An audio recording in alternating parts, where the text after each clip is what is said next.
How do you handle Puka Nacua in drafts now that he's checked into rehab?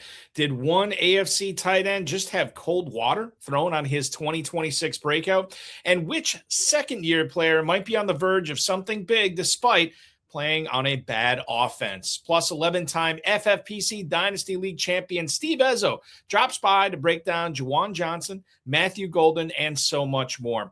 We've got a great show for you. Ferrell Elliott is here. I'm Eric Balkman. Stick around. Your high-stakes fantasy football hour starts now. Can't stand the pressure. I've seen greater men than need a lesson. Broadcast live and heard around the world, you are now watching the most entertaining hour of radio on the planet. Welcome to the High Stakes Fantasy Football Hour presented by myffpc.com with your hosts Eric Balkman and Ferrell Elliott. The High Stakes Fantasy Football Hour is your home for analysis from the best players in the world. And now, because no one else was available, here are Eric Balkman and Ferrell Elliott. Solace in the scripture. Are we not all our father's sons? I became a man. Nobody ever told me what a man was. Thank you, Rob. Greetings and salutations to all of you Balkaholics and Ferrelliacs. Welcome into the latest episode of the High Stakes Fantasy Football Hour presented by myffpc.com. I'm your slightly above average host, Eric Balkman. You can connect with me on the X at Eric Balkman. You know me from the RotoViz High Stakes Lowdown, the High Stakes Fantasy Football Hour Extra Rep spinoff, of course, FFPC Insider Access and the Fantasy Football Players Championship. My co-host is the definitive commissioner of fantasy football, Ferrell Elliott. Coming up on tonight's show, we're going to point out what you need to know about the latest report on Jalen Hurts, how bullish you should be on Tank Dell, and then 11-time FFPC Dynasty League winner Steve Ezzo is going to discuss Aaron Rodgers, Brian Thomas Jr., and so much more. The show is at HSFF Hour on X. Of course, check out the Kentucky Fantasy Football State Championship over at KFFSC.com. Facebook.com/HSFF Hour is where to reach us there. And you can always email the show at, high stakes fantasy football at gmail.com. I want to let you know that we'll try to get to all of your X posts, chat room questions, and emails coming up later on in the program, in our fantasy feedback segment later on in the show. Shout out to our audio engineer and my best friend, Bryce, and of course, our producer and mutual friend, Rob. Excuse me, ladies and gentlemen, I'm getting verklempt because it's exciting to be an FFPC player right now. Why? Because we got a lot of stuff going on. The FFPC Dynasty Orphans and Empire Dynasty Orphans available for as little as $1 right now at myffpc.com. So if you want to play Dynasty Fantasy Football year-round, that's where to go. The Never Too Early Best Ball Tournament and Never Too Early Superflex Best Ball Tournaments will close 3 weeks from tomorrow if they're not already at capacity. I think they're both about 70%, 3/4 full right now. Get in on those $40,000 and $10,000 grand prize. Enter the Superflex version for just little as $35. The Big Gorilla is live drafts, slow drafts going on right now. $1 million grand prize, $350 to enter. 7 bananas and early Rampage promos going on. And of course, the Baby Gorilla for the first time ever, $125 to enter, a $100,000 grand prize. Register and draft those leagues right now at myffpc.com. That's myffpc.com. Remember to like this video, subscribe to the channel, comment on the video, share with your friends, share with your enemies, and get notified each and every time we go live. More coming up on that. Tell you what's going on with the schedule for the rest of the week. Yeah, Fantasy Meatball already in the YouTube chat right now. Good old Michael Kinzel. Hi, Balky. Happy hump day, LOL. Yes, it is hump day for sure. And we will get over the hump by the end of tonight's show. There is no chance that we could do it without my co-host tonight. He is the definitive commissioner of fantasy football. He runs the Kentucky Fantasy Football State Championship, which I would encourage you to register for some leagues at and have some fun now at KFFSC.com. Please welcome in Mr. Ferrell Elliott. Good evening, sir. Oh, Bulky, get me off this phone. All I'm doing is that. 'Tis the season. You're not kidding. And yeah, you're not kidding. Hey, voluntary minicamp start the day after, the Tuesday after this Easter weekend, and I'm looking forward to it. UFL football is this week, and while we don't have many players that will graduate from that and have fantasy relevance, in this upcoming season. We do hear a name or two on occasion that drafters have invested draft picks in that are no longer in the league, but earning their pay in the spring league. So it's a wonderful time of the year, Balky. It's always wonderful to see you. You look so handsome, man. Oh, well, thank you. You got, it's just, and are you drafting anywhere? I am simultaneously drafting in the Baby Gorilla and the Big Gorilla. And I'm looking forward to entering a best ball here in a few days. I'm excited. Drafting with the KFFSC right now in the Sweet 16, the main event, and of course the Draft Masters going on there right now. Can't get enough of it. And I think, one of the things, very, very rarely, and I mentioned this before, very rarely do we get a chance to lead off the show with breaking news, but we do have a little bit of breaking news this evening, and it comes to us from Southern California. Adam Schefter reporting that Puka Nacua has checked into a, quote, luxury treatment center. Levi McCathern, who is Puka Nacua's attorney, spoke with the California Post, or at least issued a statement to the California Post, that Nacua is now in rehab in Malibu. Now, we were talking about Nacua. We may have been talking about him last week about this civil suit that alleged that he bit a woman and used some anti-Semitic language on New Year's Eve. But Nacua is now in rehab. Sean McVay's weighed in. He says he's hopeful Nacua is going to grow from this and be a Ram for a very long time. This clinic that he's in, I think, is known for helping people with drug and alcohol abuse problems. It's really bad for him, bad timing for him, because he's going to be coming up on a contract extension soon. And obviously this is probably going to factor into it. Number one, we both wish Puka Nacua the best, and hopefully he comes out a lot better, because of this. But this is a fantasy football podcast, and I have to bring up the fantasy spin on this, Ferrell. There's sort of been a big three amongst the rookie receivers this year. I think there's a big three amongst the veteran receivers in redraft leagues. In the Never Too Early Best Ball Tournament, there's three guys going right up at the top. This is courtesy of Fantasy Mojo, at Fantasy Mojo on X, fantasymojo.com. Darren Armani runs a great website. If you are running an FFPC team this year, you should be running to fantasymojo.com and getting a subscription there. In the Never Too Early Best Ball Tournament, over the course of the last nearly 24 drafts, Chase, Nacua, and Jigba, 103, 104, 105. Does this news drop Nacua out of that tier for you? How significant is this for people drafting in that front half of the first round? Do they want to stay away from Nacua, or do you still want to be in business with him, Ferrell? Well, let's take a wait and see approach. This is quite disturbing. I didn't particularly, sometimes social lives of players that can become a target, but this seems there's something at play here. I never like it when your attorney is your spokesperson. I never like that. So let's just play this one by ear. In our Sweet 16 Best Ball Championship in the KFFC, a drafter chose him at the number one position this past. 1-1. Yeah, and I get it. And if this is not enough to get you to shy away from Nacua, I'm totally on board. I think wait and see is probably the best approach, Ferrell. But yes, and if you're a dynasty player, send that Puka Nacua owner a 5th round draft pick. See if he'll take it. Exactly. Yeah, I think in redraft leagues like the Never Too Early Tournament, if he is sitting out there at the 105, I certainly would not have a problem bumping McCaffrey down below for him. Trey McBride, I would have no problem taking Nacua over him. So I think you could still make a case for Nacua here. As far as the reporting that's been done on this, it sounds like OTAs are still a possibility.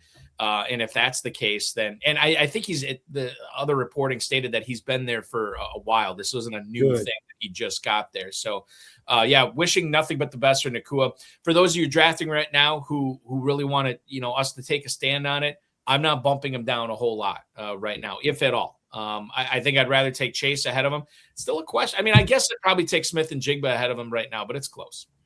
Yeah, and the problem is that how long do you wait? How many? I don't think it takes a lot of courage to take a Puka Nakua. So, if you're drafting towards the end of the first round, chances are if you get a chance at him, you'll go ahead and take him. Yeah, I end of the first round slam dunk for me, no question. I want to get into this Jalen Hurts story. Speaking of other things that weren't great for the player that were in the news, Jeremy Fowler from ESPN and Tim McManus, who I believe is the Eagles beat reporter for ESPN, quoted more than a few sources that were critical of Jalen Hurts after this 2025 season. He was 16th out of 40 qualifying quarterbacks in EPA per dropback, 26th in dropback success rate. That was just ahead of Bryce Young and just behind Jacoby Brissett. One source told ESPN, quote, poor body language, not always bought in, not the most coachable, and the players notice. Though there is plenty of blame to spread, Hurts has had a hand in the offense becoming calcified. And it goes on to say that he's pushed back on changes to the scheme. He's been changing plays a lot at the line of scrimmage. They get a new offensive coordinator this year for seemingly like the 4th or 5th year in a row. I don't know what it's been. Sean Mannion. Yeah, exactly. Yeah. Sean Mannion, who was the quarterback's coach for Green Bay last year, is now in the new OC for Philadelphia. And Jeffrey Lurie was actually talking about this, I think either yesterday or today, about these big changes that were going to be happening in the Philadelphia offense. Our good buddy Brian Drake from Fantasy Points was talking about this a couple months ago in February, where he said you're going to see significant changes on this offense. And now we're hearing it from Lurie and Sirianni and Sean Mannion. So I think the question here is with Jalen Hurts. This doesn't paint him in the right picture, but Ferrell, this is how good fantasy players play it. They react properly to it. What's the proper reaction for Jalen Hurts on this story? Is this something that we bump him down? He's quarterback 7 right now, going in the early 7th round of the Never Too Early tournament. Do we bump him down and move guys like Herbert, Dart, maybe even Lawrence ahead of him? Or is this somebody that we're buying the dip that we're still taking at cost? Certainly, you don't have to overdraft him at this point. Mm-hmm. There are some people that are going to be turned off by this story. What's the proper way to handle Jalen Hurts right now, and how much stock are you putting into what these sources that Fowler and McManus had? How much stock are you putting into what they're saying about him and how it affects him in fantasy this year? Let's buy him at the dip and take advantage of that. It's an odd time for this story to break, especially on the positive heels of signing the 33-year-old offensive coordinator. They interviewed multiple guys for the job. It's like they're looking for the right kind of guy. And if you didn't watch the Eagles play a lot of games and only watched Red Zone, you saw Philadelphia doing their thing. You just didn't see as much of it. But when you watched the games, there were some problems, especially problems with A.J. Brown, the wide receiver.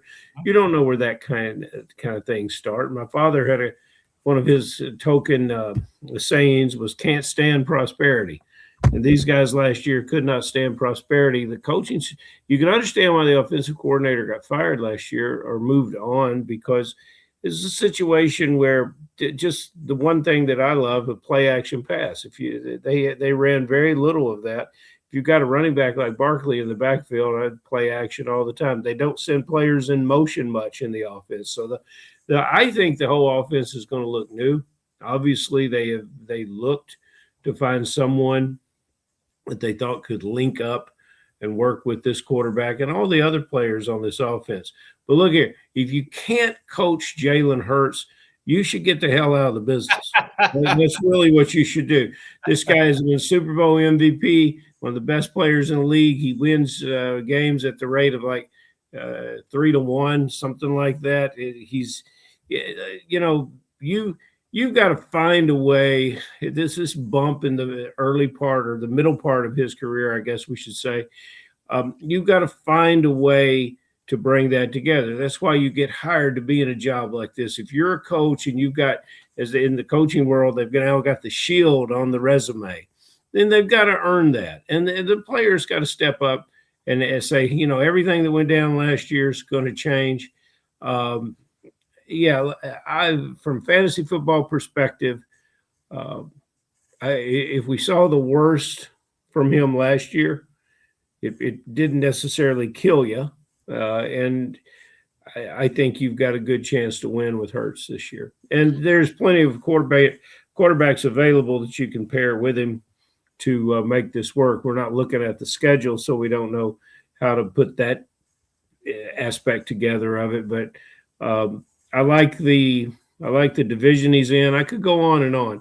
Don't you like the idea of Jalen Hurts playing the Giants, the Commanders, and the Cowboys for 6 games? I do, and I like the idea of him slipping in drafts now as a result too, because I'm definitely not staying away from him. I've never been the biggest fan of Nick Sirianni, and there's not a whole lot of people I don't care for, but he's always rubbed me the wrong way. But in his defense, I will say that when you have all this adversity like he's been facing with this offense last year, I think back a couple of years ago when they replaced both offensive and defensive coordinators, ended up winning a Super Bowl. And now you got the A.J. Brown stuff and the Jalen Hurts stuff. I do think that Sirianni is kind of built for adversity, and I think he's built for when somebody takes a bite out of him, he takes a bigger bite back. And teams usually take on, Sigmund Bloom says this from Football Guys all the time, teams take on the personality of their quarterback and their head coach. And I think of the Eagles, the more they take on the personality of Sirianni, the more they're going to have the attitude of laying waste to not only their opponents, but everybody who called them out and said that, this is not a good situation. It's not going well in Philadelphia right now. I think we're going to see a nice little bounce back from Philly this year. I like your perspective on that, because if they were able to get that us against the world mentality and come together that way, I had to look up calcification. I found that to be a very interesting application of a medical term to the stoic and hardened and dense Jalen Hurts, and I don't think he's any of those things. So, Ferrell, the next thing I want to bring up, and you're probably sick of talking about Dalton Kincaid now, but every single time I think we've fleshed out everything there is, then there's another report that comes out about Kincaid. Joe Brady was speaking to the media, and he said that Kincaid is probably going to be managed throughout the 2026 season. I want to make everybody aware that this is April 1st, and they're already talking about managing this dude's knee through the 2026 season. Yeah. In 2024, he tore his PCL, and Kincaid decided not to have that ligament surgically repaired. Quote from Brady: "There's a lot of things that he's pushing through that you guys might not see. And I think some of it's just learning how to play with certain elements of some movements that might not feel great, and he's had to push through that." Brandon Beane, who's the GM, and Brady both talked about managing the practice time for Kincaid this year to make sure he's as fresh as possible for games and he's not having to tolerate any more pain than he needs to. But Ferrell, I don't feel great drafting a player where, this has got to break a record for like knee management, planning. That they're already talking about doing this already in April. There's a long time before the season.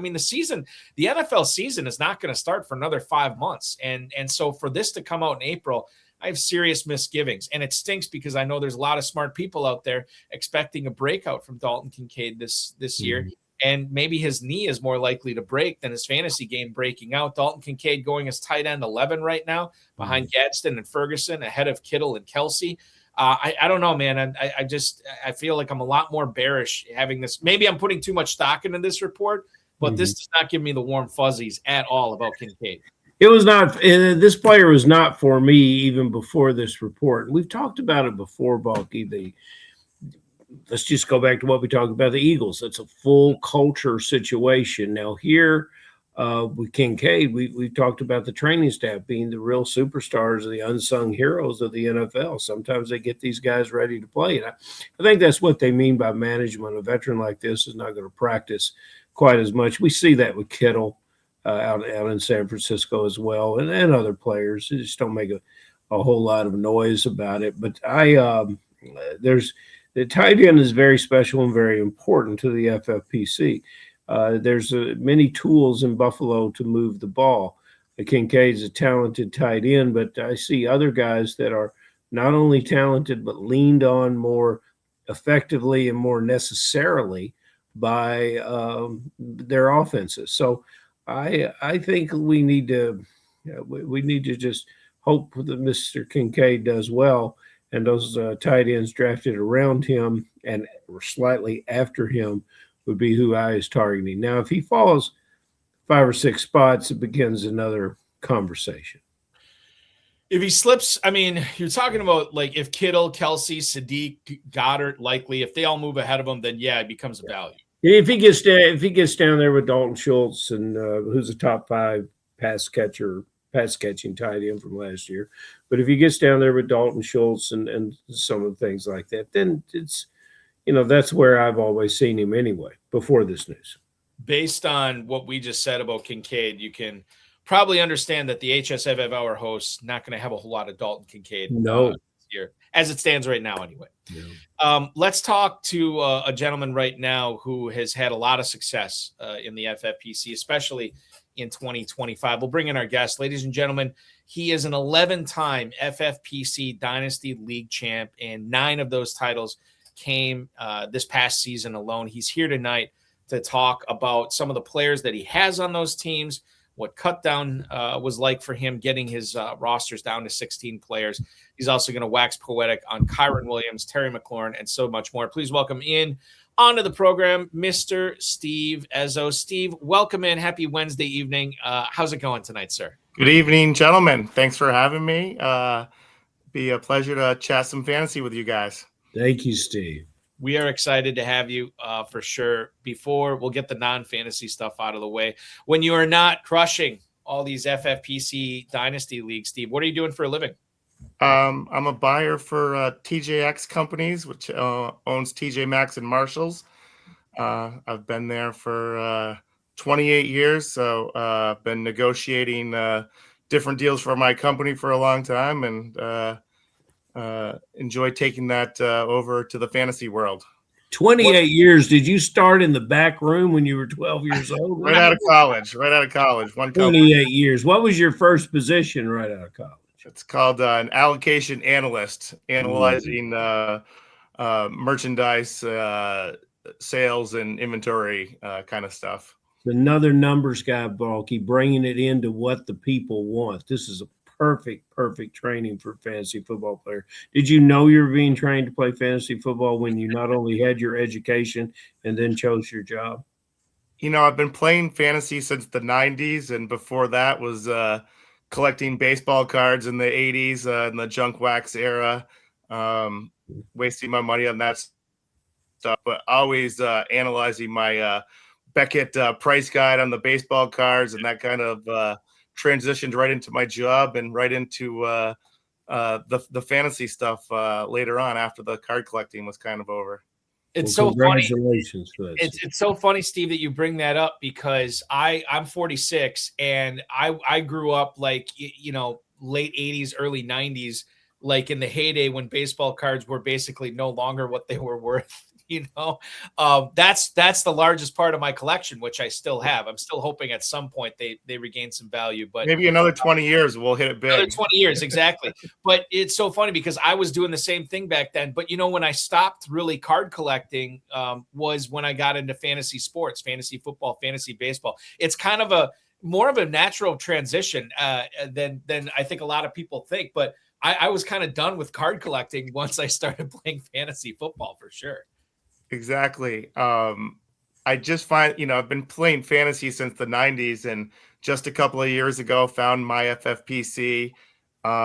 Always had the idea in my head, I'd love to play Dynasty, but really never had the group to put together of 12 people that you could count on. And finally somehow came across my FFPC, kind of poking around on the internet and going, oh, they're guaranteed. They're going to fill these every year, no matter what. And got one of my friends, Mark, involved in it as well. And we own a few teams together, and certainly grew my team base by quite a few. Started off with a few orphans, then started drafting some, and purchased some other ones, and kind of put together a nice roster of teams, and really enjoying it.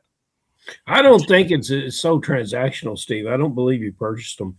You adopted them. That's right. That's the kind of individual. There's somebody calling me. That's the kind of individual you are. Let me ask you, Steve.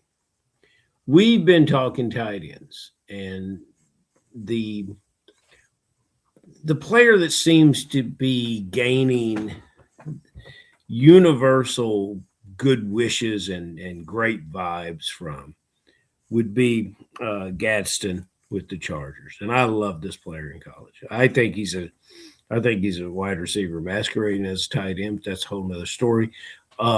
Since you are the expert buyer, are you buying high on Gadsden this year? I would say I think he might be my highest owned player, strictly from the first sign of life after he'd been dropped by most teams last year. I made an aggressive bid on him across all my leagues in waivers and ended up with him on more than half my teams. I'm very hopeful for his future, having that kind of investment in him. I think with him, it's going to come down to the amount of snaps he gets. Is he playing that Dalton Kincaid 50, 60%, or is he going to break through to a 70, 80% kind of snap rate? Is he going to soak up some of those Keenan Allen targets? Is he going to play a little bit more in the slot? I have a lot of faith in McDaniel to really put a nice offense together there. I'm not sure where it's going to go. I'm hopeful it goes Gadsden's way and he ends up playing a lot of slot targets outside of the tight end that gets him on the field a little bit more.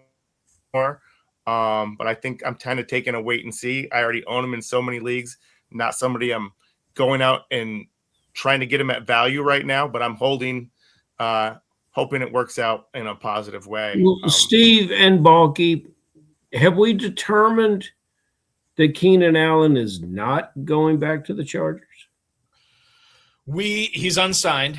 There's right. certainly a non-zero chance that he could go back there. Maybe it's higher than a non-zero chance, but a lot of the stuff I've read from people covering the team, they don't seem very bullish on a return of Allen to the Chargers. Interesting. So that's the way I see it. So the other thing, by the way, I should shout out Doopy Smalls in the YouTube chat right now. Stevie wants to know, since you've been playing fantasy football in the 90s, ballpark, can you even wrangle in a number of how much? I have a question before our guest answers that. Doopsy, if you are with a tax collection service, either state or federal, Yes. you have to put that in the message now. You have to identify yourself. Like when the drug dealer asks, like, "Hey, are you a cop?" Are you the cop there, Doopsy? Go ahead at your own risk there, Steve.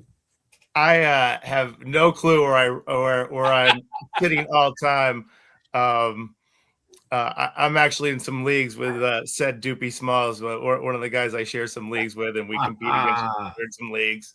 I've had some successes, some big wins on DraftKings over the years for some large sums, and had some years where I was down some large sums, and not sure where it all. I'd have to go back and check all the W-2s from all. I think you've already fulfilled your responsibility in that regard. Doopsy's just baiting you to brag about yourself. Yes. That's what Doopsy's all about. I think back to one of my other fantasy football shows I do. My co-host was telling me that this is before last season, Steve, Juwan Johnson was going to be in for a big year. And, this is a dude who's never topped 600 receiving yards, guy who's had 50 catches in a season once. I didn't really buy into it. And then yet when I connect the dots together, I remember that he did sign a contract extension before the 2025 season. And lo and behold, Johnson had a career of the year last year, 77 catches, 889 yards, gets into the end zone 3 times. Knowing that he had a career year, knowing that New Orleans has the 8th overall pick in the draft, a pick that they could very well use on one of the big 3 wide receivers, how nervous should you be? How proactive should you be, especially in a tight end premium league like the FFPC? How proactive should you be about trading Juwan Johnson now, knowing that there's a lot of things lining up that could cause his 2026 season to not be nearly as good as his 2025 campaign? Or perhaps Occam's razor would dictate here, you just can't get much for him anyway. What's the proper way for FFPC Dynasty owners to be treating Juwan Johnson right now? I think he's an undervalued asset for what you can get him for. I actually picked him up in a few leagues recently for, a later third round pick to pick up to improve the last spot on my bench. He was a guy I was high on 3 or 4 years ago, and it never really panned out. He never played enough snaps for it to pan out fantasy wise, was always kind of splitting with a Foster Moreau and a Taysom Hill. So for the value, I guess I'm kind of high on him, that he's got the same coaching staff. He's gone to more of the 80% of the snaps, 80% of the routes run, which I don't really see that changing next year unless they were to draft a high-end tight end.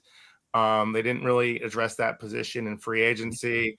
Taysom Hill has now kind of gone away. So as long as he's playing that 80% of the snaps, 80% of the routes run, I think he can give you that 70-plus catch range. Might even have a little more touchdown upside than he's had the previous few years. I think he's been in the 4 or 5 touchdown range. I wouldn't be surprised if he got 7 or 8 with an improved Saints offense. And he's available for a third-round pick that really is a dart throw. You don't know what you're going to get. And you could have Johnson on your bench that if you're in a pinch on a bye week or with injuries, can even give you 12 points out of the flex in this kind of format in a tight end premium. That third round pick, I love the way the dynasty players talk about the draft. They don't even talk about the 20. Well, okay, I agree with that. Improving offense, and we want you to throw in there the improving quarterback, because he definitely is. Shuck definitely is an improving quarterback. The situation with the LA Rams backfield. I've drafted Williams. I've drafted Blake Corum. I'm very happy to have both players where they're going in the draft. Naturally, I prefer Williams when it works out right. I'd like to get him. Balky, I wouldn't mind if you would tell us where Darren is posting some numbers on Williams, because I think he's that much of a bargain wherever he goes. And Corum had a great end of the season last year, but the Rams rushed the ball 465 times a year. Steve, don't you think there's room enough for both of them in this backfield? I think there is. I think Kyren, his value's fallen off quite a bit for what his trade value is in Dynasty from what it was a year ago, coming off the big workhorse type seasons. I think the one thing that could change and spike his value is there was so many of the short touchdowns that would have gone to Kyren went to Devontae last year. They made that push for Stafford to be MVP. If a little bit of that fell back towards the rushing attack and his touchdowns kind of pop back up, I think he could be a value right now for where people are valuing him. Knowing that he's not going to be the workhorse 90% carry guy, but still, I think he's still going to be in that high-end RB2 solid guy to have on your roster. That's going to be a great point scorer for you. As a fledgling dynasty player such as I am, what should I offer for Williams? What are they going to buy? What kind of draft pick can I give away for Williams? If you can get a pick anywhere from the 8 to 12 range, I think it's a great pick in a draft where the back end of the first round, there's really no. I want to acquire Williams. So you want to acquire Williams. So what am I going to give up? If you had the 110, I would offer the 110. If you had a lower level running back, another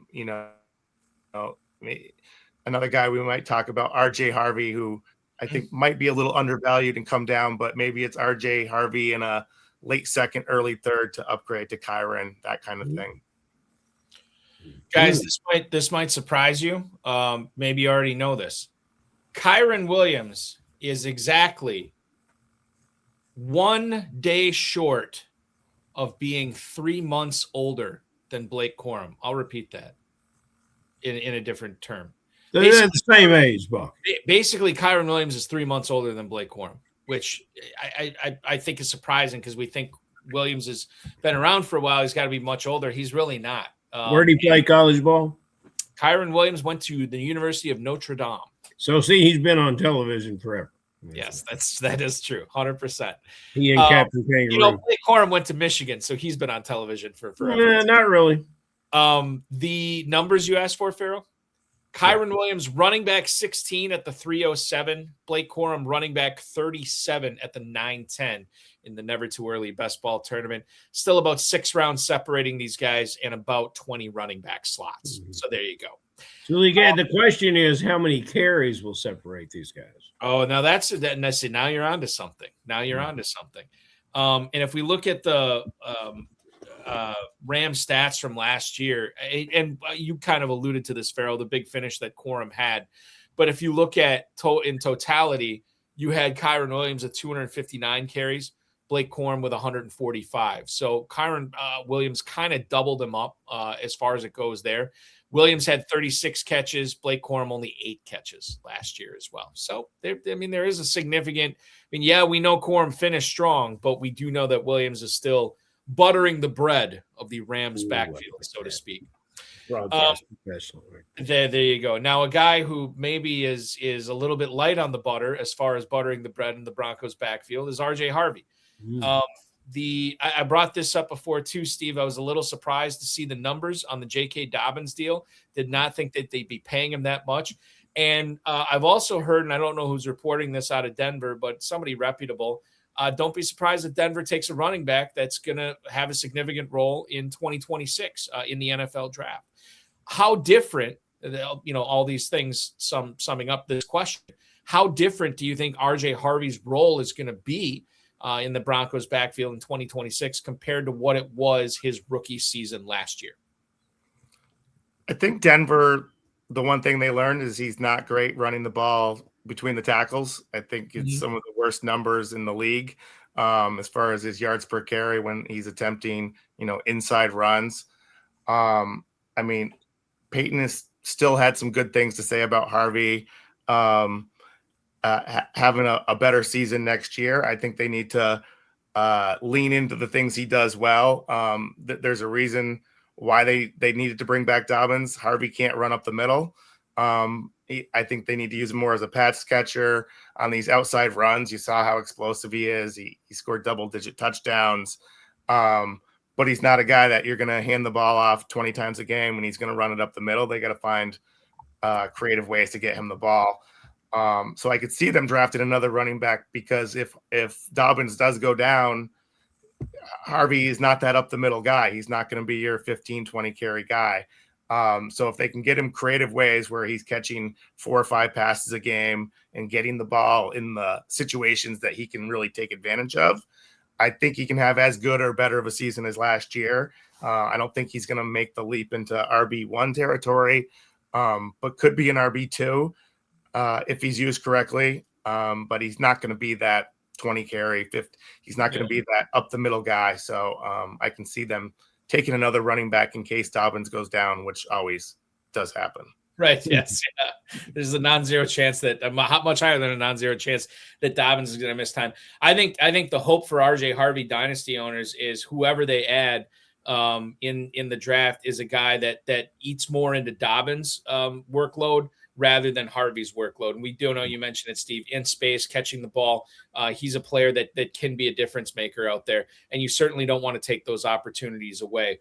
As it stands right now, as far as his never too early, we switch to redraft here, his never too early FFPC tournament value, ADP on that, RJ Harvey is sitting at, running back 26 at the 603. That's Tootin and Hubbard territory.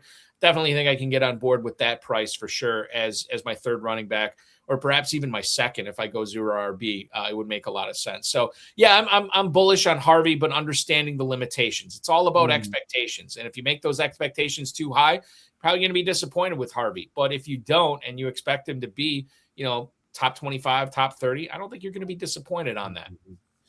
With all our online drafting that we've been doing, guys, I think if some of these drafts were live, you would hear someone groan and draft R.J. Harvey because there's just no other. If they spent their draft capital on receivers and other positions, that there's by the time you get to the 5th round, the cupboard is a little bit bare for guys that you can truly count on as being the go-to guy. And I really, I'm probably a bigger fan than Harvey than most drafters. I'm a bigger fan of Terry McLaurin than a lot of drafters too. I'm curious. Let's go back to this dynasty thing because I think the listeners and I definitely am learning a few things about trading. I acquired in a dynasty draft Parker Washington for a 2nd-round pick. You might think I overpaid for him, but I needed receivers. Let me ask you. I would love to acquire McLaurin. What's it going to take? Draft capital, it's probably a high 2nd or a 112, kind of 112, 21, 22 is my guess. I like trying to package somebody and giving a lesser pick to upgrade to a McLaurin. I have him as an undervalued asset. I think last year there's a multitude of things. The holdout leading into the season. He gets into the season and isn't quite ready. And then by the time he's ramping up and ready to perform at a top level, Jaden Daniels goes down. It just, for the whole franchise, it kind of snowballed on him last year and nothing really worked out the way they were expecting. I think all those things could kind of flip the other way this year, and he'll have a full training camp, and they've got a pretty good offensive line. He's going to be their number 1 target. There's no reason he's not going to see 10 targets a game on that team right now. He's clearly the number 1 option by a long shot of what they have on the team right now. So I think he's a great buy for if you're a team that's contending and you have that late 1st, early 2nd. That's a great guy to go after to help you try to win the championship this year. I like that. He'll turn 31 in September. Obviously, the soft tissue stuff becomes more prevalent as you get into your 30s. However, I think I'm enjoying the painting. I'm enjoying the way that you're using the brush strokes on McLaurin here, Steve, because I think there is a lot to like. Probably no Deebo Samuel in this offense. Zach Ertz is probably going to be I mean, I don't even know if he's on the roster, but I know he's going to miss a lot of time given that injury that he had last year. Daniels has never been able to develop a rapport with Ben Sinnott. And anybody they bring in, Brandon Ayuk or Jawan Jennings or any of these guys, and it sounds like Jennings is unlikely, or even a rookie, it takes time to build up chemistry, build up trust. Well, McLaurin already has that with Daniels. So we could be seeing a great opportunity to buy him right now. McLaurin goes off for 80-plus catches, 1,100, 1,200 yards, maybe 8 or 9 touchdowns this year as Jaden Daniels gets back to 2024, Jaden Daniels. And then you could move him after this season for maybe a something much more substantial than you paid for him. So I'm with you. I think McLaurin's in for a nice little bounce back here. Boy, Scott Hoyt threw us a big old softball that you guys could smash over the wall. It'll still be going. Well, here's the thing. Scott Hoyt popping, and we love Scott, former guest of this show. If the Commanders do draft Jeremiah Love, does that hurt or help Terry McLaurin? Steve, I'll let you answer, but I'll just preface it by saying I always think a rising tide raises all ships, and that's certainly going to help McLaurin if Love is on the team. I don't think it would really move him up or down much for me either way. I think it makes their total offense that more potent. If there's got to be more guys in the box to stop Jeremiah Love, if anything, maybe that frees up some more one-on-one coverage for Terry McLaurin. So I wouldn't look at it as a negative for sure. A very positive situation. Whoever lands this player, the other players on the team become very, very much more interesting to me. Balky, maybe Friday night we can talk that over with old Bill Hollywood. He'll have some ideas on who's going to get this player. Yeah, and I was sold that it was going to be the Titans, and now you've been on Titans forever with this player. And Schefter was saying lately, like, well, now I'm not sure if it's the Titans. Now he's like saying that maybe it's not going to be the Giants, and maybe the Commanders is where we start looking for love here. Sorry to all the Rashad White owners out there if it does happen. Doopy Smalls believing that he will not make it to 7, and Scott also saying, you never know, Commanders could move up if they're nervous about the Giants or somebody taking them there. Shifting over from the love discussion to the Brian Thomas discussion, who not a lot of people loved in fantasy last year, Steve. Can you make a solid bounce back case for BTJ, maybe not getting to where he was his rookie year, but definitely being better than he was in his previous campaign for the Jags? I was a huge Brian Thomas fan going into his rookie season. That was my first year in my FFPC and took him in a lot of the rookie drafts. So I still own him in quite a few leagues. Disappointing season, clearly. I think the case to be made is he did have an injury last year, maybe more than one injury, but I know one of the ones he had was a wrist problem. He had a ton of drops, was having trouble hanging onto the ball, never got it going with Trevor Lawrence. I think the case to be made is we've seen him do it. We've seen what kind of player he can be.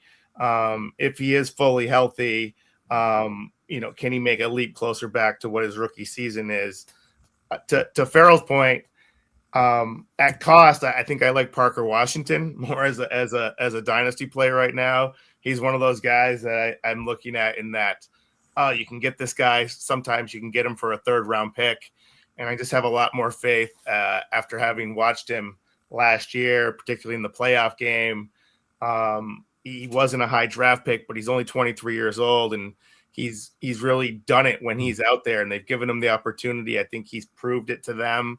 I think eventually might not be the worst thing if Brian Thomas were moved to another team. I'm going, how great would he be on the Patriots with Drake May throwing deep balls to him? And I have a feeling it's going to get spread 3 ways in Jacksonville with Jacoby Myers and Brian Thomas and Parker Washington, and they're probably being drafted very far apart.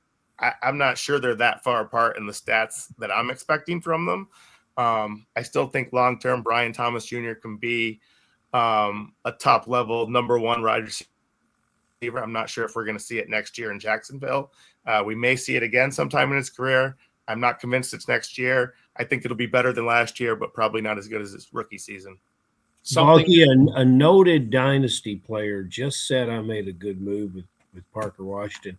And the only thing that gives me pause is that it is April Fool's Day. And I'm not so sure if I heard it right. And then again, I want to keep talking about it because it's a 210 pick.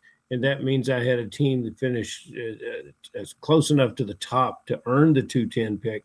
So, I gladly gave it away. I would not give. We have 7 rounds of drafting in our dynasty drafts, correct? I would trade Baker Mayfield for an 8th round dynasty pick. It just doesn't work for me. Now, I've had him on teams before. Usually when I do, he rewards me with a single-digit effort when I do have to start him. You guys think I'm fooling around, but absolutely not. He has always made a fool out of me. He starts on a beautiful sunny day in Cleveland, but oh, wait a minute. Just the wind's blowing 90 miles an hour, and he gets 6 fantasy points. Now he doesn't have Evans. Mm-hmm. So sell me any way you can on how Baker Mayfield is going to help you in any format of fantasy football this year. Okay, here's my sales pitch. I think after a month of the season last year, he was in MVP talks. He had a great first month coming off a great previous season. He didn't have his wide receivers healthy in that first month. That was when Igbuka was going crazy, and it wasn't a lot of Evans or Godwin. Then he had this injury where I think it was in left shoulder AC joint strain. He didn't miss any time with that. He kept playing through it, and he's getting the cortisone shots or whatever they were giving him to be able to play on game day. After that, his play kind of just fell off for the rest of the season, whether that was some offensive line issues, the injury. I don't think it had a lot to do with Mike Evans. He was performing without Mike Evans. I'm really high on a guy, Jalen McMillan. I think that's a guy that was really popping his rookie season. He was scoring a touchdown every game the end of that year. Then had the brutal neck injury last year, came back late in the year, played a few games, kind of looked like the guy I seen the previous year. Tall, getting open, big time red zone threat. Egbuka's a great was a great pick for them. I think he's a future star in the league. And Godwin, I think, is another undervalued asset that I think they still have 3 great receivers there. If Baker's right, they can perform. If the offensive line is holding up, I think he can still have a great season. I wouldn't count on it, but as a guy that's a number 2 QB, or you have him in a super flex, I still think he's a solid option to have a better season than he did last year, and hopefully go back a little bit more. Fair enough. And I agree that just because of his receivers, I agree with you. I like them all. I like the players down there. You didn't mention the tight end. I think he can sometimes be one of the most overlooked players in all of fantasy football. He was great when Evans was hurt, for sure. There's a lot of times when Evans would miss and Otten would step up, and obviously with Evans vacating the Buccaneers for the entirety of the 2026 season, Otten's going to have some opportunities. I'm with you on McMillan too, Steve. I've heard a lot of people, smart people like you, talk up Jalen McMillan this season. And obviously we know that Egbuka did it over the course of at least of a third of a season, and Godwin's done it before as well. So there's still a lot to like about Baker Mayfield. Scott Hoyt saying the Buccaneers offense scares him a little bit. I get it. There is a little bit of trepidation there, but I do think, given the price and given what people are asking for Mayfield, probably pretty palatable to acquire him in trades right now. Let's go to some emails here that came in for you, Steve. And the first one comes from Don in Davis, California. He writes, "Hey, Steve, is Aaron Rodgers actually going to be sneaky good with DK Metcalf and Michael Pittman this year? Thanks so much, man." That is Don in Davis, California. Ferrell, you can recuse yourself from this question because anybody is sneaky good with Michael Pittman. But I have to ask you, Steve, Pittman and Metcalf this year, how big of an upgrade does Rodgers get from a dynasty superflex standpoint? I mean, that receiving core in Pittsburgh last year was just atrocious. I'm not even a huge DK Metcalf guy. I'm probably more of a Pittman guy than I am a Metcalf guy. Makes sense. But Roman Wilson, he really, I think their number 2 receiver got 300 or 400 yards outside of Metcalf. So it was really a nothing position for them last year. So I think Pittman is a huge upgrade. I think, I don't think we're going to see vintage Rodgers, but I could see slightly better fantasy performance than he had last year, which is sneaky good. I don't think he's a guy in a 1 quarterback league that's in any conversation, but in Superflex, everybody that's starting is in the conversation. And he's a guy you can, there was a league I was in with the Doopy Smalls gentleman where it was my FFPC Best Ball format Dynasty. And it was the Triflex Superflex format where quarterbacks are important. And we made it into contention with Mahomes and Daniel Jones and lost both of them to injury. And we're able to trade a 3rd rounder for Rodgers and a 3rd rounder for Kirk Cousins. And held on for it was a $500 league, so we held on for first for a nice $3,000 prize, and I'm like laughing at the last week of the season as we're up like 30 points, and I'm like, well, thank God for these 40-year-old quarterbacks, or we'd be out of it because we lost both of our starting quarterbacks, and we're able to trade for 2 40-year-old guys that got us through, and we cashed. Shocked you didn't get Flacco. We had Flacco. There you go. There you go. Is Cousins really 40? He's getting there close. That's good. Where are you from? I grew up in Vermont and have been living in the Boston area for the past 28 years. Okay, yeah. Kirk Cousins, 37 years old right 37. now. He will turn 38, I believe, in August. And this is the type of thing that I love putting on the show, Steve, because you tell the story of you winning a $500 Dynasty League in the FFPC Superflex. I mean, Triflex, obviously, but where you start two quarterbacks and you win it with Kirk Cousins and Aaron Rodgers. Chef's kiss. Everybody wants to play on the FFPC when you know they can or you can win with that. So congratulations to you and Doobie on that one. That's tremendous stuff. Good stuff. The final email I have for you is from Mark, Bayou, Florida. What's up, Steve? How big of a leap forward is Matthew Golden going to take with no Romeo Dobbs in the picture? Mark, we appreciate the email. I'm going to bring this up right now, and I don't want this to change the way you answer this question, Steve, but when we were talking about Brian Thomas Jr. before, Rich Simony had an article in ESPN or for ESPN this week. Simony, who covers the Jets, said that there's whispers out there or I don't know what you'd call it, a possibility that not a possibility that the Jets are looking for a receiver. And if they go the trade route, Dontavian Wicks from Green Bay is one of them. Brian Thomas Jr. in Jacksonville is one of them. Obviously, Wicks is going to cost a lot less than Thomas Jr.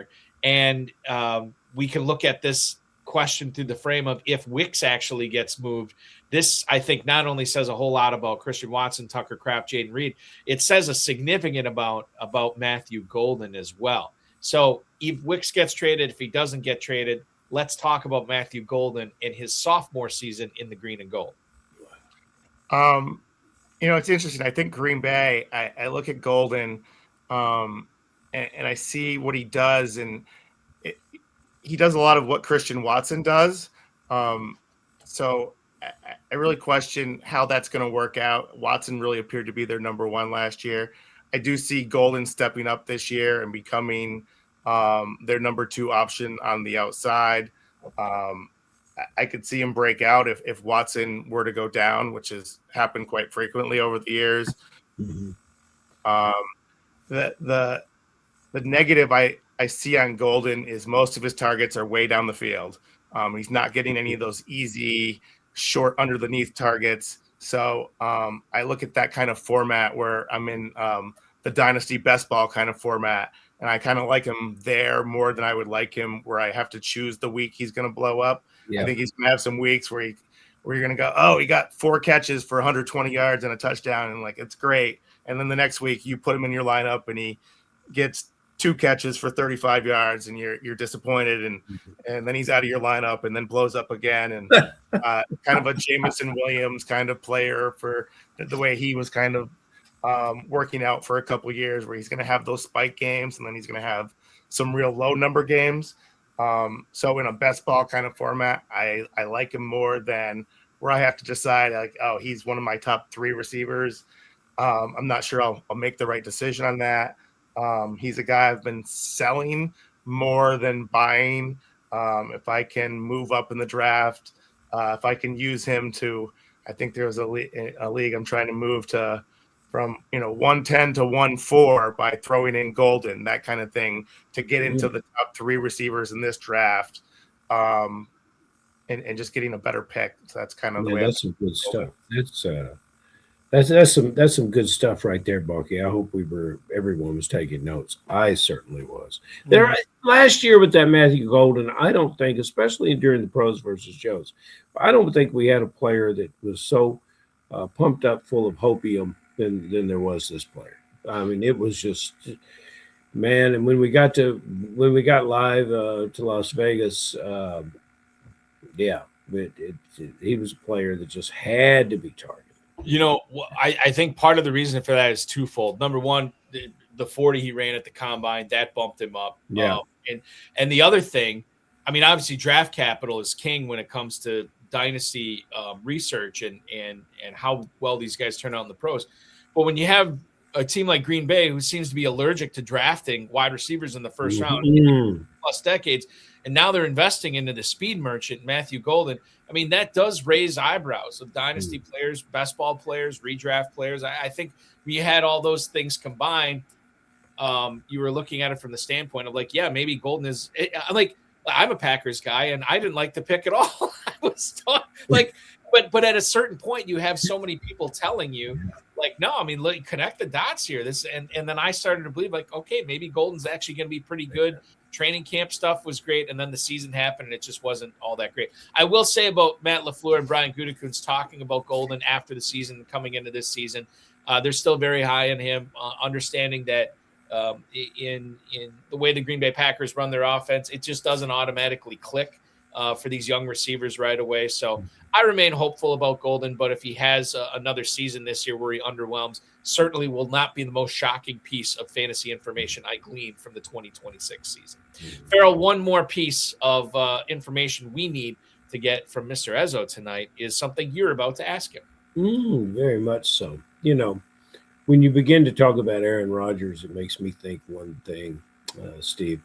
If Aaron Rodgers should have bet when Pittman was acquired by the Steelers, and immediately, wherever he was in the world, called a press conference and announced that he would be re-signing with the Steelers. So, you know, he's the one player that I might not just want to be involved with. I want to know from the dynasty standpoint, and it's just guys that you should stay away from, a guy that you will not have on your team, and guys that you are seeking to try to find a way either to acquire or get in position to draft, and some of the theories and strategies you have about doing it.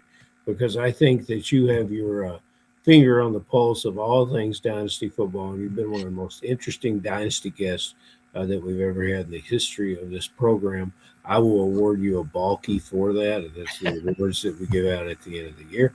And, you know, and you and old Doopsy Smalls, when you make a road trip down to Kentucky to play down here, you're going to have to earn it in redraft. We don't have that much dynasty. But you be sure you bring Doopsy with you, because you guys obviously going to argue the whole way down. He got that right. He counters everything you say. So who's a guy that Doopsy's going to love but you're going to hate, and who's a guy that you want on that roster? The guy I won't touch, and this goes back from when he was a rookie, and Xavier Worthy. I didn't like the tape coming out of college. I didn't think he was a great route runner. I didn't think he had great hands. I thought it was all the 40 time and manufactured behind the line of scrimmage kind of touches. So that was when we did some drafts together, me and Doopy last year. I drew a line in the sand. I'm like, we're not touching Worthy. There was one draft. He was like, but he's the best value on the board. And I was like, I'm not, you do your own draft with him. I'm not touching this guy. That was like my no draft guy. I just don't believe in him. I like Rice. As far as guys that I'm looking to acquire, I did name one of them earlier, McMillan. I think he's a great target on Tampa Bay. And then there's a category of guys I just want to mention that guys that haven't signed. The value, the last 2 years, J.K. Dobbins at this time of year had little to no value. In a startup dynasty, it was like 16th round, you could get J.K. Dobbins. And then as soon as he signs in Denver, it's like, okay, now he's worth a 10th round pick. And I'm like, we knew he was going to sign. I knew he was going to play football last year. And I feel the same way about a Jawan Jennings right now, a Deebo Samuel. Slow your roll on that. I want you to tell me, well, maybe Balky could better tell me, but I want you to tell me what round they're going in today and what round they're going to go in after they get signed. And who's your favorite? Is Tyreek Hill your favorite? He's not my favorite, but he's on that list. I've seen, leading up to the cut down date yesterday, and I saw Tyreek Hill go for like a 6.4. And I'm like, if you got an open roster spot, I'm like, what a great, if he's your 16th guy and you have to spend a 6th round pick on him, I'm like, that's not bad. Just for the 20% chance that he's somewhere near the Tyreek Hill of the past. I think it's an amazing value. You're not going to get anything with that 6.4 in a rookie draft. What about redraft? a guy like Juwan Jennings, I assume, and I haven't done any startups yet this year. That'll happen after the draft, but I'm assuming based upon what I've been able to acquire him for in some leagues that he's like a 14th or 15th round pick, and he'll sign somewhere, and it'll probably be a decent landing spot, and immediately he'll be like a 10th round pick. It'll be a 3 or 4 round jump. That was what I've seen with Dobbins the last 2 years. So when there's these guys that they're going to be somewhere, it may not happen before the rookie draft, but you kind of just like, those are some of the best values. I've seen it for a couple years. If you have a guy that's going to sign later, Jennings was scheduled to get something like in the 15 million a year range. So he didn't get that, but that doesn't mean he's not that kind of level of player. He may have to accept a little bit less than that, but I think he'll probably end up in a good role on a 1-year prove it deal. And he could be a guy that's 1,000-yard guy for you that is available for a 3rd round kind of value of a rookie pick. What kind of jump does Keenan Allen make? I think Keenan's done. I think he's going to retire. Do you really? I don't think I think he's probably at the end. I think Debo's got something left. I think Tyreek Hill maybe have something left. And any of these guys that aren't signed, as soon as they sign with the team, there's an immediate value jump. So you can get a great deal. There's some owners that are willing to sell these guys because they're not on a team, and there's uncertainty, and that just creates a buying opportunity for better than value, a better value than you should be able to get them for, in my opinion. We're going to bet a bourbon on that Keenan Allen, by the way. Well, I just real quick about Keenan Allen. He strikes me like he has not completed he still has to undergo the Phillip Rivers portion of his career. What I mean by that is he is not going to be signed after the NFL draft. And then inevitably somebody will get hurt this season. And because Keenan Allen is a wide receiver chameleon where he just finds soft spots in the zone, get open, has those soft hands, catch it and fall down, you can look at Keenan Allen being like this type of guy that has these 5 for 70 games or 5 for 50 games or 4 for 60 games or whatever for somebody falling into the end zone a couple of times. I still think he's got a couple of seasons of that left in him. Yep. But I don't think anybody signs him before the start of the season. No, I don't think anybody saw him catching 81 balls last year. No, that is true. And I'll say this too, Ferrell, like he could be one of those guys that maybe he has like a couple of seasons like this. And then in 2032, just like this random announcement we get, Keenan Allen's decided to retire from the NFL. And we're like, oh, he's still around? Like we didn't even, but he's got to have those seasons first where it's just these partial things where he fills in and he does numbers. So a guy who's doing numbers in the FFPC is one Steve Ezzo, who joined us tonight. What a treat. So much fun to have you on. Congratulations on all your success in the FFPC, not only this past year, but good luck to you going forward as well, Steve. You made it through cut down day just fine. And now we have the draft starting 3 weeks from tomorrow. It's going to be a lot of fun. It was a lot of fun talking with you tonight. Don't be a stranger. Let's do this again sometime and enjoy the rest of your week, sir. Absolutely. Thanks for having me on, guys. I appreciate it. And I appreciate my FFPC. Oh, thank you. We appreciate that, Steve. Kind words as he shouts out the FFPC before we let him go enjoy the rest of his Wednesday.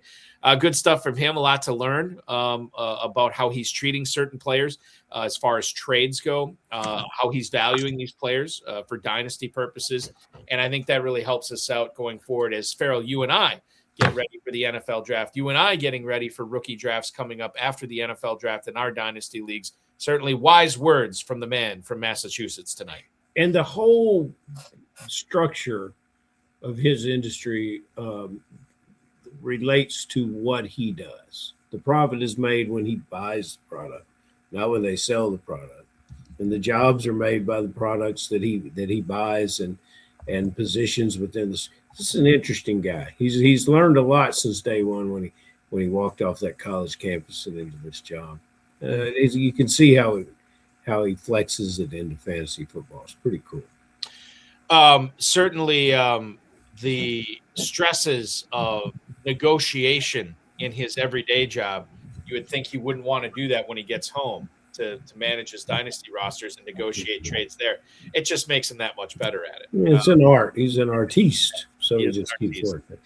You are an artiste of commissioning fantasy football, including the Kentucky Fantasy Football State Championship, KFFSC.com. Plenty of slow drafts filling up there right now as well. I would encourage everybody to check that out. And I do believe you told me you are off next week from the show. You will reconvene on April 15th, right? It breaks my heart, Balky. I'll miss you terrible, but yes. I'll be traveling the football road next week.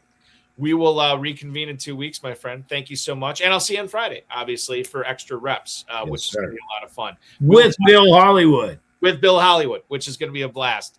Tell everybody else what's going on with the rest of the week. Ferrell, we'll talk with you soon. Thank you. That is Ferrell Elliott, ladies and gentlemen, the definitive commissioner of fantasy football. That's going to complete our show tonight. Thanks to Steve Ezzo, Ferrell Elliott, the FFPC, Rob Bryson, of course, each and every one of you. Will be back 10 o'clock next Wednesday for this program. Tomorrow night, coming up on FFPC Insider Access, it's going to be myself and Football Guys and SiriusXM Fantasy Sports Radio's Bob Harris for 2 full hours, 7 p.m. until 9 p.m., talking about everything that Bob is hearing and seeing and writing about for Football Guys and talking about on SiriusXM. That's going to be a lot of fun every time Bob drops by that show. And then, of course, Friday night, 10 p.m. Eastern time, 6-time FFPC main event champ Bill Hollywood is going to chop it up with us. We're going to talk about Jeremiah Love. We're going to talk about Mason Taylor. We'll get into some stuff with Roma Dunze and Lamar Jackson as well. You can watch that at 10 o'clock Friday night right here on the FFPC socials. Dynasty and Empire Dynasty orphans available now at myffpc.com. We got a little bit less than 700 orphans to go when you consider we started off with, I don't know, 5,000 some. We're really getting down there. So there's some good deals out there. Check it out at myffpc.com while you're there. The Never Too Early Best Ball Tournament, Never Too Early Superflex Best Ball Tournament available there as well. $40,000 and $10,000 grand prizes there. The Big Gorilla, as Ferrell likes to call it, $1 million grand prize. Don't forget about the early Rampage tournament that is going on, the tournament within the Big Gorilla, and of course the 7 Bananas promo going on as well. Baby Gorilla 2 taking signups, $125 to enter, and you could still win $100,000 grand prize. That and so much more found at myffpc.com, myffpc.com. Remember to like this video, subscribe to the channel, comment on the video, share it with your friends, share it with your enemies, and get notified each and every time we go live, which will be tomorrow evening at 7 p.m. Eastern time on FFPC Insider Access with yours truly and Bob Harris. In case you missed last night's live draft coverage of the Big Gorilla, that was a lot of fun. You can go back and watch that at your leisure. We had the 3 Goombas on it: Aiden LaCorey, Dave Tripoli, and Jake Venuti, along with Fantasy Alarm's own Andrew Cooper. A lot of great stuff on there. Go back and watch that in case you missed it. That is going to do it for tonight. For Ferrell Elliott, for Steve Ezzo, I'm Eric Balkman. This has been the High Stakes Fantasy Football Hour. And as our friend Vince Staffolino reminds us, you are officially over the hump now.